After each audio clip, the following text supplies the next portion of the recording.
Madam Secretary of State, Madam Director General, ladies and gentlemen, colleagues and friends.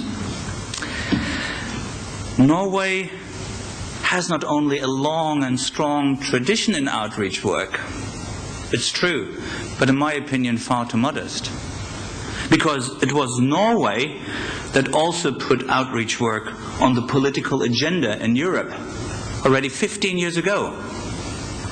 And this is why it gives me particularly great pleasure to address this distinguished audience here today in Oslo, Norway. And allow me to note that it was the Council of Europe's Pompidou group, with the first seminar in 1993, that actually gave the platform for the Norwegian to promote outreach work on a European scale.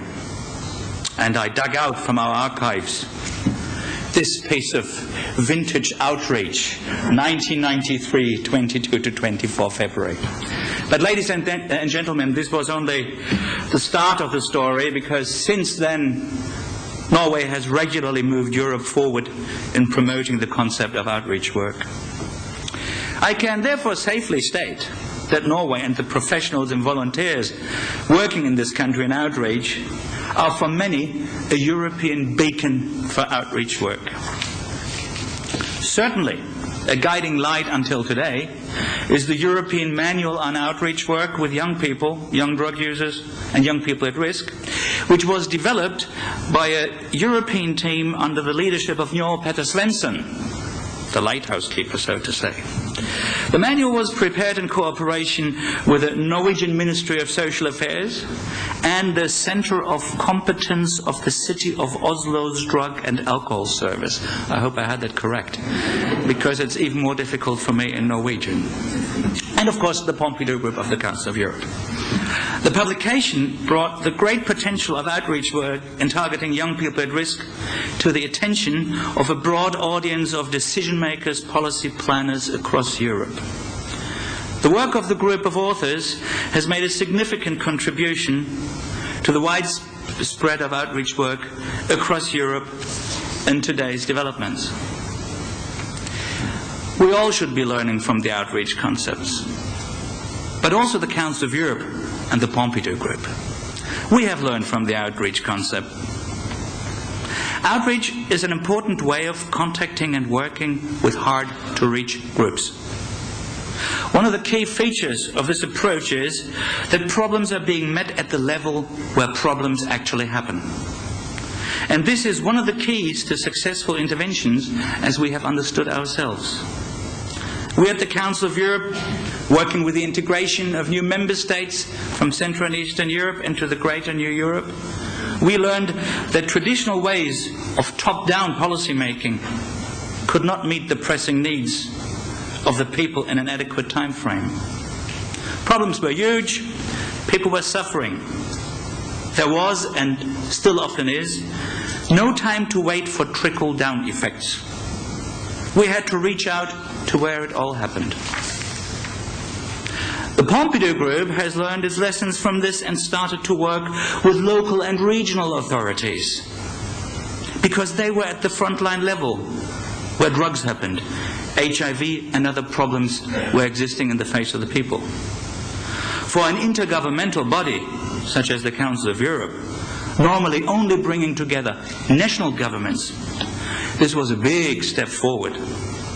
We moved out of our traditional meeting rooms in capital cities and started conducting our work in schools, gyms, community centers, sometimes in restaurants and cafes. This was, of course, observed with some skepticism in some capital cities and some other places. But success proved us right. We achieved a lot more in a lot less time with fewer resources than some other organizations did by only working through national levels. We had learned how to reach out. And to facilitate this development, as you can imagine, this was all terra incognita for us international bureaucrats. It was again Norwegian support. To be more precise, again the Center of Competence of the City of Oslo, who assisted us in implementing our technical assistance and policy development programs at local and regional level. They even seconded Arne Andresen for a number of years to the Council of Europe to make sure that we all have it right when we continue these activities after he had left the scenery. Be it in programs to train professionals in demand reduction, or major projects such as the support network for families and children in the Russian Federation, we could always count on our Norwegian colleagues and their authorities to support these activities by providing resources and expertise to facilitate the development of outreach work across Europe. Thank you for this, to you and all your colleagues who cannot be present here today. But there is future challenges. Ladies and gentlemen, any credible work includes being aware of these possible future challenges. And here, it is useful for me to quote from the European Outreach Manual, because the experts there have formulated it so much better than I ever could. Quote, "We must develop new methods in light of the technological and socio-cultural changes we encounter on foot on a daily basis. In recent years, the majority of adolescents encountered in outreach work had distinct geographical boundaries and symbols linking them to particular areas and subcultures clearly visible to the outreach worker. However, this visibility has disappeared very often due to mobility, new information technology, making it easier for young people to move from one place to another, crossing the traditional boundaries, and crossing boundaries we have become very used to and comfortable to work with. These advances have created different forms for contact. So it is no longer necessary for youth to meet face-to-face in public places.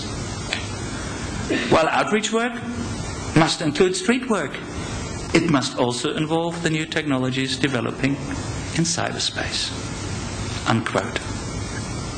But ladies and gentlemen, I also understand that many outreach centers have already put new methods with new technology, with good results into practice. But in my opinion, challenge does not stop here. Outreach work is embedded in a broader context of policies and action, service provision, and professions. It is not an isolated action in societies.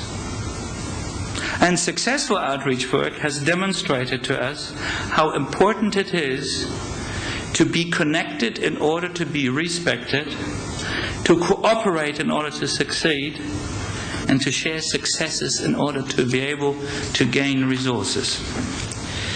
This is why we are convinced that there is an urgent need for strategic planning and to work across disciplines and sectors when we design outreach interventions. In particular, law enforcement agencies and social and health services need to be able to cooperate with outreach work and also employ outreach strategies. This will give room to more effective ways to find adequate responses for dealing with pressing problems related to drug use and social exclusion. However, while today everybody is advocating cooperation across sectors, it is à la mode, still corporate efforts remain difficult and are seemingly cumbersome to manage. Many of us, if we're honest, tend to shy away from cooperation, at least when it comes to implementing it. Too difficult, too much extra work, too little results which can be clearly attributed. But multi-agency strategies and cooperative partnerships face barriers that can be overcome. But first, let's be clear. There are incompatibility of rules and regulations governing the work of different stakeholders. Yes, there is protective legislation that safeguards civil rights and makes it difficult to share information. On the other hand, there's confidentiality interests, legitimate ones, of law enforcement agencies. And there's mutual prejudice of all stakeholders involved against or among each others. There's different communication cultures and varying decision-making procedures. These are all examples of serious barriers which need to be overcome. I remember once my work took me in the 90s in the aftermath of the air raids on Serbia to Kosovo, and in the head office of the Red Cross there was a big sign saying, always remember, rule number 1, all international organizations must cooperate with each other. Rule number 2, always remember, no international organization really wants to cooperate with another. So, ladies and gentlemen, what is needed to move ahead? When designing interventions and programs, and this includes outreach work, preparation should consider all possible outcomes, including negative outcomes, ladies and gentlemen, including negative outcomes and side effects. Often this is neglected in planning stages today. This is particularly important to ensure credibility and to anticipate realistic results.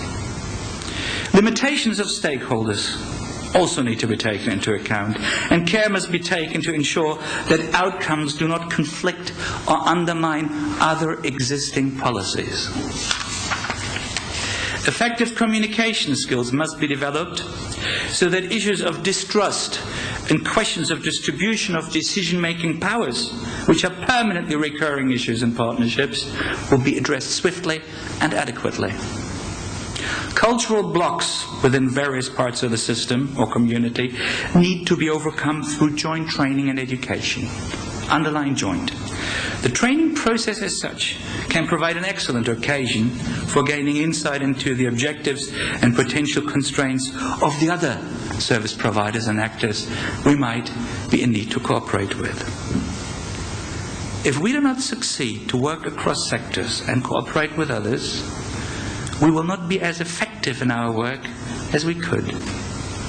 Society will get less in return for investments made, and most important, the beneficiaries of all our efforts will receive conflicting messages and simply remain objects of, unfortunately often enough, conflicting policy approaches. So, what will we do to meet these challenges? Well, outreach work, in our opinion, has proven its exclusive status in the field of drug prevention and risk reduction by taking the temperature in the streets to find out what is going on.